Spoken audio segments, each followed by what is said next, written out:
मैं श्याम सुंदर मालपानी रामचरितमानस बालकांड का दूसरा वीडियो प्रेषित कर रहा हूँ।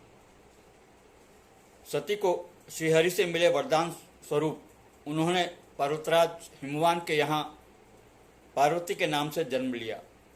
मुनि नारद ने पार्वती का भाग्य बताते हुए उनका विवाह शिवजी से होने की बात कही। पर्वतराज हिमवान ने अपनी पत्नी मैना को कहा कि वह पार्वती को शिव प्राप्ति के लिए तप करने को कहे। पार्वती जी तप के लिए चली गईं। शिवजी के रूप रहन सहन के बारे में सुनकर परिवारजन व्याकुल हो उठे। तब वेश्या मुनि ने उन्हें पार्वती की महिमा बताई और सभी का समाधान किया। पार्वती के कठोर तप के प्रभाव से देववाणी हुई कि उनका विवाह शिव से होगा।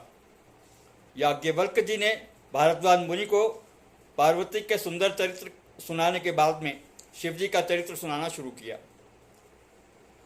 सती के शरीर त्याग से शिवजी के मन में वैराग्य की भावना आ गई। वे राम नाम का जप करने लगे। उनकी अटल भक्ति के प्रभाव से श्री राम प्रकट हुए और शिवजी को पार्वती के जन्म और तप के बारे में बताते हुए उन्हें पार्वती जी से विवाह करने के लिए कहा।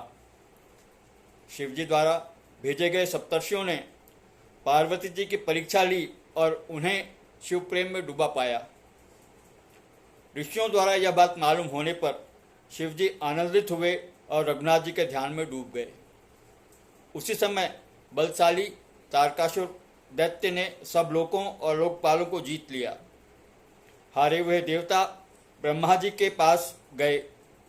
ब्रह्मा जी ने समझाया कि तारकासुर की मृत्यु शिवजी के वीर्य से उत्पन्न पुत्र द्वारा होगी। देवताओं ने कामदेव की स्तुति कर उन्हें शिव को मोहित करने का कहा। कामदेव ने शिवजी के पास पहुंचकर अपना प्रभाव फैलाया। काम के तीक्ष्ण बाण छोड़े जो शिवजी के हृदय में लगे। उनकी समाधि टूट गई। क्षोभ में भगवान शिव ने आंखें खोली तो उन्हें आम के पत्तों में छिपे बैठे कामदेव दिखाई दिए। शिवजी ने तीसरा नेत्र खोला और कामदेव को भस्म कर दिया। कामदेव की पत्नी रति रोती बिलखती शिवजी के समक्ष पहुंची तो शिवजी ने उसे शांत करते हुए कहा कि रति, तुम्हारा पति अनंग होगा और बिना शरीर सबको प्रभावित करेगा। यदुवंश में कृष्णावतार में वह कृष्ण के पुत्र प्रद्युम्न के रूप में जन्म लेगा। ब्रह्मा विष्णु समेत सारे देवता शिवजी के पास आए और उन्हें पार्वती के साथ विवाह करने के लिए कहा। शिवजी ने श्री राम के वचनों को याद कर स्वीकृति दे दी। सप्तर्षियों द्वारा तय तिथि पर ब्रह्मा विष्णु देवी देवताओं और शिवजी के गणों के साथ शिवजी के बारात चली। शिव पार्वती का विवाह हो गया एवं वे कैलाश पर्वत पर आकर रहने लगे। तब 6 मुख वाले कार्तिकेय का जन्म हुआ, जिन्होंने बड़े होकर तारकासुर का वध किया।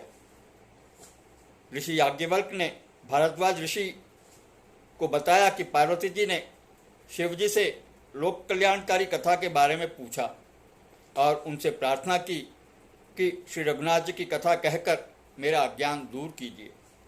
आप सदैव राम नाम का जाप करते रहते हैं। क्या ये वही राम हैं जो अयोध्या के राजा दशरथ के पुत्र हैं? यदि वे राजपुत्र हैं तो ब्रह्म कैसे? स्त्री विरह में उनकी मति पागल जैसी कैसे हो गई है?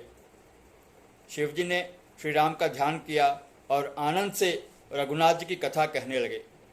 यह कथा समस्त लोगों को पवित्र करने वाली कथा है। तुम भी श्री रघुनाथ जी के चरणों में प्रेम रखती हो, इसलिए मैं तुम्हें यह कथा सुना रहा हूँ। इस तरह याज्ञवल्क्य जी भारद्वाज जी को एवं शिव जी पार्वती जी को राम कथा सुना रहे हैं।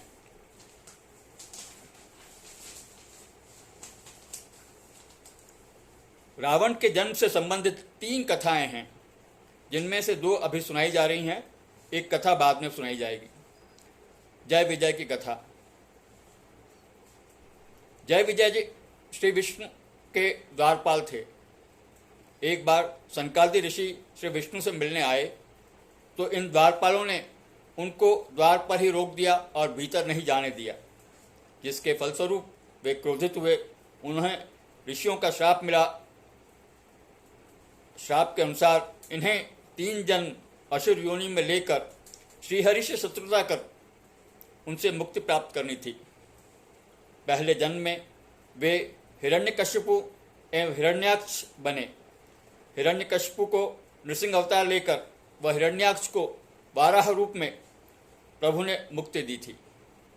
दूसरे जन्म में वे रावण और कुंभकर्ण जैसे महान राक्षस योद्धा बने जो श्री राम से शत्रुता कर मुक्ति पा गए। तीसरे जन्म में वे द्वापर में शिशुपाल एवं दंतवक्र के रूप में जन्मे और श्री कृष्ण द्वारा मृत्यु को प्राप्त कर वैकुंठ चले गए। रावण के जन्म की दूसरी कथा। एक समय काल में जलंधर दैत्य ने सभी देवताओं को युद्ध में हरा दिया।